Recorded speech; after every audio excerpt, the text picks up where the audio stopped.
family, faith, flesh-melting alien parasites, a father haunted by the past, a son caught in a corporate trap, and an old enemy reborn in black chitin and acid blood.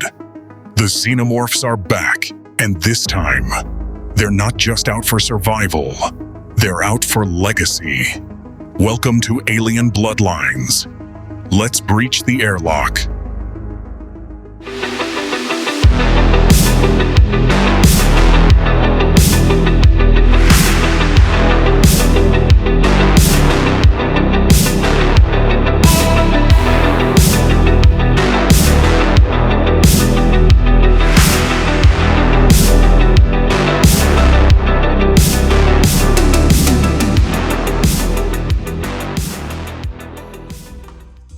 Welcome back to Top Secret Inc., the only channel that digs into comics so hard we need hazmat clearance. I'm your host, Thorne Bishop, and today we're peeling back the flesh of Alien Volume 1, Bloodlines. It's the 2021 graphic novel from Marvel that brings the Xenomorph terror back into a brand new generation. Now, I know what you're thinking. Marvel's doing Alien now. Yeah, and surprisingly, it works. This isn't a reboot, it's an expansion of cinematic legacy. Writer Philip Kennedy Johnson delivers a story that doesn't just rehash chestbusters. It gets personal, with family drama, corporate betrayal, and a splash of face-hugger horror. If you're into Prometheus, Aliens, or just love watching corporate greed backfire into the bloodiest way imaginable, this review you won't want to miss. Our story kicks off with Gabriel Cruz, a grizzled former Weyland-Yutani security officer being pulled out of early retirement. He's seen xenomorphs. He's survived them, but his body's scarred, his mind is fractured, and he's haunted by one particular mission that's gone wrong. Meanwhile, his estranged son is caught up in an anti-corporate resistance group, and guess what? They're planning to break into security Weyland-Yutani station that just happens to house, yeah, you guessed it, a xenomorph specimen. What Danny doesn't know is that his own father was part of the original crew that encountered the very same alien terror now locked away. When Danny and his crew mess things up when they don't understand, all hell breaks loose. Chestbusters explode, power fails, and the space station turns into a death trap. Gabriel is pulled back in, this time not for duty but for family. He has to face his demons, both metaphorical and literal, as he boards the Doom Station to rescue his son and confront the monster he thought was buried in the past. The final act is brutal. Gabriel and Daniel barely survive. Many don't. And in true alien fashion, just when you think it's over, there's a horrifying twist. The Xenomorph Queen isn't just alive, she remembers Gabriel.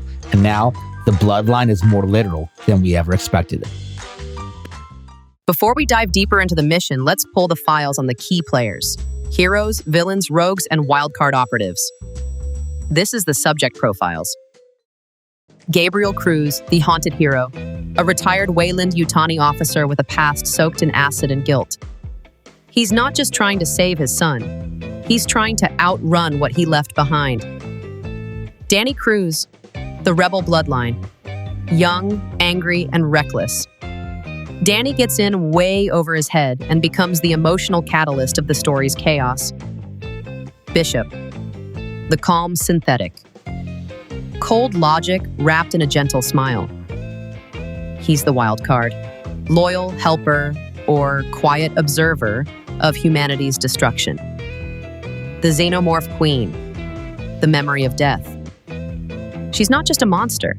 She's intelligent, vengeful, and might recognize Gabriel Cruz from a past he thought buried. Gabriel Cruz is the emotional backbone of this book.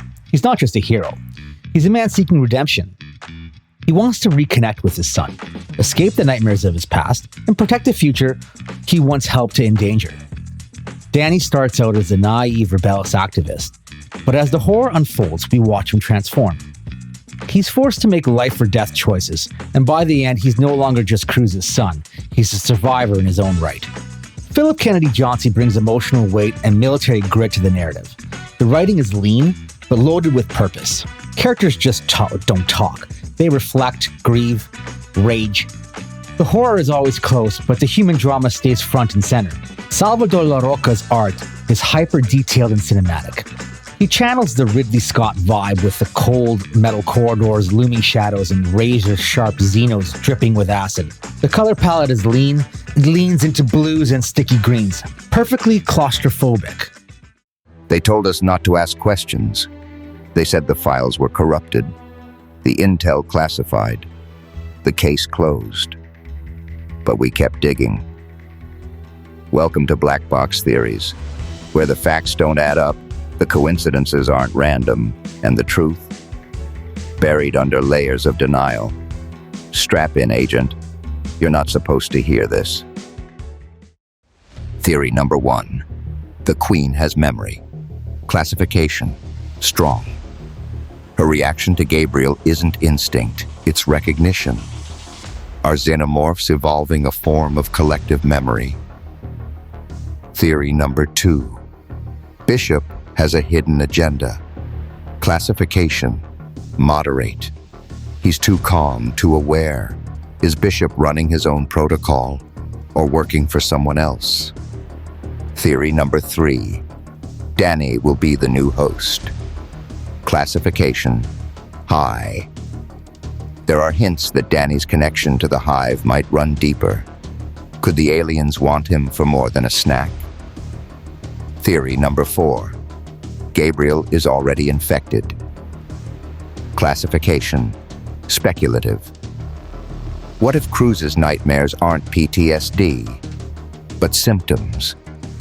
Could a slow gestating embryo be in play? Theory number 5. Weyland-Yutani orchestrated the break-in. Classification: likely. The security breach feels too convenient. Could the company have set the trap themselves to test Xeno behavior? Theory number 6. Cruz is already infected. Classification: high speculation. What if Gabriel Cruz didn't survive the original Xeno encounter unscathed? His deteriorating health and nightmares suggest more than PTSD. Some fans believe he's a dormant host or hybrid. Theory number 7. Danny's attack wasn't his idea. Classification: low speculation. Some believe Danny was manipulated, possibly by a rogue artificial intelligence, a black ops unit, or even a competing megacorp wanting to sabotage Weyland-Yutani. He might be a pawn, not the enemy. Theory number 8. Jane has hidden protocols. Classification: mid-speculation. Synthetic loyalty is never unconditional in the alien universe. Could Jane's comforting demeanor be a cover for a classified command set? This isn't Deep Space Wonder, it's Deep Space Dread. The Weyland-Yutani station feels like a prison with better lighting. The tech is advanced but sterile, and the people are expendable cogs in corporate death machine. Tone-wise, this is classic Alien. Slow-building paranoia, sudden gore, and that signature blend of sci-fi and survival horror. It's less space opera, but more space autopsy. Family's the beating heart of Bloodlines.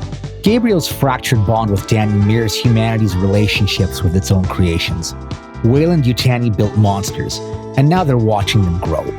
Another key theme would be legacy. Gabriel's past actions ripple forward into his son's fate. The Xenomorphs just aren't killing, they're remembering. This book asks, can Bloodlines be broken, or do they just evolve into new horrors? This is Marvel's first jab at Alien franchise after acquiring the rights from Dark Horse, and it doesn't miss. It pays tribute to the classic films while carving out a new lane for itself. It also fits squarely in the modern trend of legacy horror, where the old signs resurface and survivors are pulled back into trauma decades later. Think like Halloween 2018, but with more face huggers. Bloodlines got mixed to positive reviews. Some fans were skeptical of Marvel handling Alien, but many were surprised by how respectful and grounded this entirely felt. Gabriel Cruz in particular was praised as one worthy lead in the Alien mythos. While the art style divided readers, the emotional core and raw sci-fi horror set a solid foundation for Marvel's Alien universe going forward. some intel doesn't belong in the open. When a story gets too twisted, too dangerous, or just too damn weird, we file it under Red. This is the Red Files, classified content, high-risk statistics, and the kind of secrets you don't unsee once exposed. Proceed with caution, Agent. Red File number 1. Canon status confirmed. Alien, Bloodlines is part of Marvel's new official Alien canon under Disney's acquisition of Fox. Red File number 2. Secret artist nod. Artist Salvador Larroca included subtle visual callbacks to the Aliens 1986 film, especially in the design of armor and vents.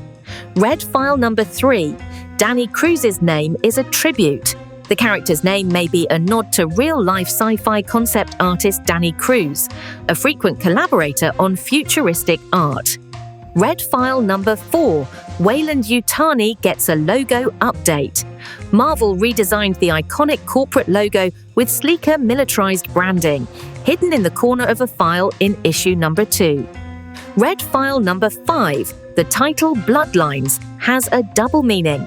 Not only does it reference the father-son dynamic, it's also a clue that the Xenomorph strain in this story may be genetically related to past hosts. Red File number 6. First Marvel Xenomorph appearance. This volume marks the first Alien story under Marvel's publishing banner since acquiring the rights in 2020. Red File number 7. Gabriel's nightmare panels are hand-inked. Larroca illustrated Cruz's dream sequences with rougher, more analog lines to simulate trauma and decay. Red File number 8. Jane's serial number equals Ripley date. Jane's model number includes 42679, a subtle reference to LV-426 and the theatrical release of Alien, 1979.